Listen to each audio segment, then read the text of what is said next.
বন্ধুরা, তোমরা কেমন আছো? আশা করছি ভালো আছো। আমি এমন একটা সবজির ধোকার ডালনা করে দেখাবো যে এই সবজিটা খায় না সেও চেয়ে চেয়ে খাবে। দেখো, প্রথমে আমি একটা বাটি নিচ্ছি, তার মধ্যে 1 চামচ ধনে গুঁড়ো, 1 চামচ জিরে গুঁড়ো আর 1 চামচ লঙ্কা গুঁড়ো আর দিয়ে দেবো একটু হলুদ। দেখো, এবার আমি এই মশলাগুলোর মধ্যে দিয়ে দেব একটু জল। গুঁড়ো মশলা একটু জল দিয়ে খানিকক্ষণ ভিজিয়ে এরম পেস্ট করে নেবে, তাহলে রান্নাটা ভালো হবে। গুঁড়ো মশলাগুলো ঝোলে আর ভেসে উঠবে না। পেস্টটা আমার হয়ে গেছে, একপাশে রেখে দিচ্ছি। এবার একটা আমি কাচের ছোট বাটি নিয়েছি, এর মধ্যে অল্প একটু জল নিয়েছি আর 1 চিমটে আমি হিং দিয়ে দিলাম। দিয়ে মিশিয়ে এটাকে ঢেকে আমি একপাশে রেখে দিচ্ছি। এবার গ্যাসে একটা কড়া চাপিয়ে দেব। দেখো, কড়ার মধ্যে একটু ঘি দিয়ে দিয়েছি। ঘিটা কড়ার চারিদিকে একটু ভালো করে নাড়িয়ে দিলাম। ঘিটা বেশ ভালো করে নাড়িয়ে দিয়েছি। এবার আমি দেখো এই বাটির হাফ বাটি বেসন নিলাম। বেসনটাকে আমি একটু ভেজে নেব। দেখো, কালারটা একটু চেঞ্জ হলে তারপরে বেসনটাকে আমি নামিয়ে দেব। দেখো, বেসনের কালারটা বেশ চেঞ্জ হয়ে এসছে। এবার আমি এটাকে একটা পাত্রে ঢেলে রেখে দেব। দেখো, এদিকে আমি কুমড়ো নিয়েছি, এই কুমড়োগুলো আমি সেদ্ধ করে নেব। তার জন্য গ্যাসে একটু জল দিয়ে দিয়েছি একটা পাত্রে। এবার ওই পাত্রের মধ্যে কুমড়োগুলো আমি দিয়ে দিচ্ছি। কুমড়োগুলো আমি সব এই পাত্রের মধ্যে দিয়ে দিলাম। কুমড়োগুলো বেশ ফুটে উঠে নরম হয়ে গেছে, দেখো সেদ্ধ হয়ে গেছে। এবার আমি গ্যাসটা অফ করে দিয়ে একটা ঝাঁঝরি দিয়ে জলটা ঝরিয়ে নিয়ে একটা পাত্রে কুমড়োগুলো রেখে দেব। দেখো, কুমড়োগুলো একটা পাত্রে আমি তুলে নিলাম। এবার এই ঝাঁঝরিটা দিয়ে বেশ ভালো করে নাড়িয়ে চাড়িয়ে দেব, বেশ ঠান্ডা যাতে তাড়াতাড়ি হয়ে যায়। ফ্যানের তলায় রেখে দিলাম। দেখো, এবার এটাকে ম্যাশ করে নেব। আমি হাত দিয়েই ম্যাশ করে নিচ্ছি। ম্যাশ করে নেওয়া হয়ে গেছে। এবার এর মধ্যে আমি দিয়ে দিলাম একটু গ্রেট করা আদা, একটু লবণ স্বাদ অনুযায়ী আর একটু সামান্য হলুদ দিলাম, সামান্য একটু লঙ্কার গুঁড়ো দিলাম, একটু গরম মশলার গুঁড়ো দেব আর দিয়ে দেব একটু মিষ্টি। একটু মিষ্টি মিষ্টি হলে বড়াটা বেশ সুন্দর লাগবে, ধোকাটা। এবার যে বেসনটা আমি ভেজে রেখেছিলাম তার হাফ দিয়ে দিলাম, দিয়ে এটাকে আমি ভালো করে মেখে নেব। দেখো, আমি এটাকে মেখে নিয়েছি, কিন্তু নরম নরম হয়ে গেছে। এবার আমি এর মধ্যে সব বেসনটা দিয়ে দিলাম। বেসনটা দিয়ে এটাকে আমি সুন্দরভাবে মেখে নিলাম এবং ওই বেসনটুকু আমার সবই লেগে গেছে। এবার হাতের তেলে ওই একটু ঘি নিলাম। ঘি নিয়ে একটু এই মাখা নিয়ে আমি একটা শেপ দিয়ে নেব, গোল করে নেব। নিয়ে দেখো, একটা শেপ দিয়ে নিলাম। এবার আমি এইভাবে সবগুলোকে শেপ দিয়ে নেব। দেখো, আমার সব কটা শেপ দিয়ে নেওয়া হয়েছে ধোকার। তেল গরম হয়ে গেছে। এবার এগুলোকে আমি তেলের মধ্যে এক এক করে ছেড়ে দেব। তেলের মধ্যে দিয়ে উল্টে পাল্টে নিয়ে লাল লাল করে ভেজে নেব।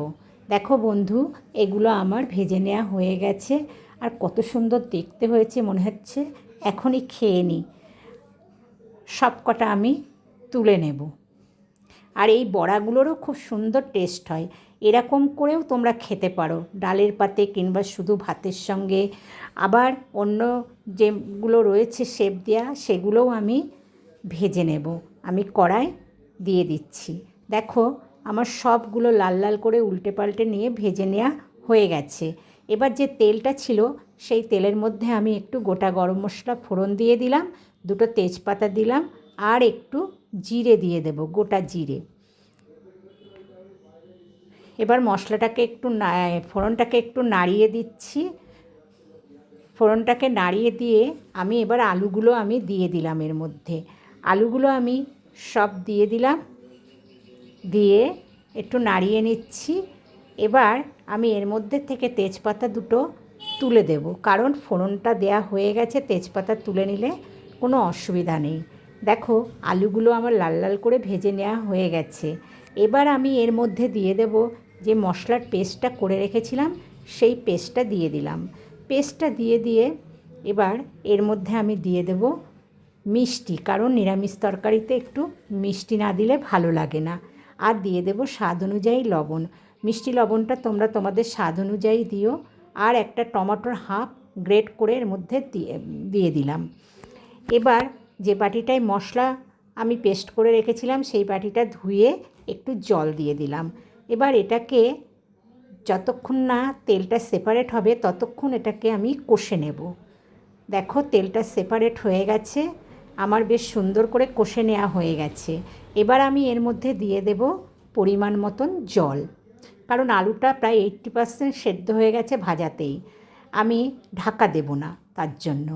এবার এটাকে ফুটতে দেব খানিকক্ষণ ফোটার পর ঝোলটা একটু কমে এসছে। আমি এবার যে ধোকাগুলো করে রেখেছিলাম এর মধ্যে দিয়ে দিলাম, দিয়ে আবারও এটাকে 2-4 মিনিট হতে দেব। দেখো 2-4 মিনিট আমি ফুটিয়ে নিচ্ছি। 2-4 মিনিট ফুটিয়ে নেওয়ার পর ঝোলটা অনেকটা শুকিয়ে এসছে। এবার আমি এর মধ্যে দিয়ে দিলাম হিং ভেজানো জলটা। হিং ভেজানো জল দিয়ে আমি 30 সেকেন্ড মতন একটু ফুটিয়ে নেব। ফুটিয়ে নিয়ে আমি এর মধ্যে একটু গরম মশলার গুঁড়ো দিয়ে দিলাম আর একটু অল্প করে ঘি দিয়ে দিলাম। দেখো এবার এটাকে মিশিয়ে দেব, ঘি আর গরম মশলার গুঁড়োটা মিশিয়ে দিয়ে এটাও আমি হাফ মিনিট মতন ফুটিয়ে নেব। দেখো আলুটা বেশ সেদ্ধ হয়ে গেছে, আমার এই রান্নাটাও প্রায় হয়ে এসছে। এবার আমি উপর থেকে কয়েকটা কাঁচা লঙ্কা চিড়ে দিয়ে দিলাম, এর সেন্টটা খুব সুন্দর বেরোবে। আর খানিকটা ধনেপাতা কুচি ছড়িয়ে দিলাম। দেখো আর একটুখানি ফুটিয়ে নিয়ে রান্নাটা আমার হয়ে গেছে। এবার আমি গ্যাসের ফ্লেমটাকে অফ করে দেব। দেখো আমি এবার গ্যাসের ফ্লেমটাকে অফ করে দিচ্ছি। দেখো রান্নাটা কত সুন্দর দেখতে হয়েছে। এভাবে তোমরা বাড়িতে তৈরি করে খাবে, সবাই খুব ভালো খাবে। নিরামিষ তাছাড়া অন্য দিন খুব ভালো লাগে ভাতের সঙ্গে, গরম ভাতে। যদি ভালো লেগে থাকে বন্ধুরা লাইক করো, শেয়ার করো, কমেন্ট করো, সাবস্ক্রাইব করো।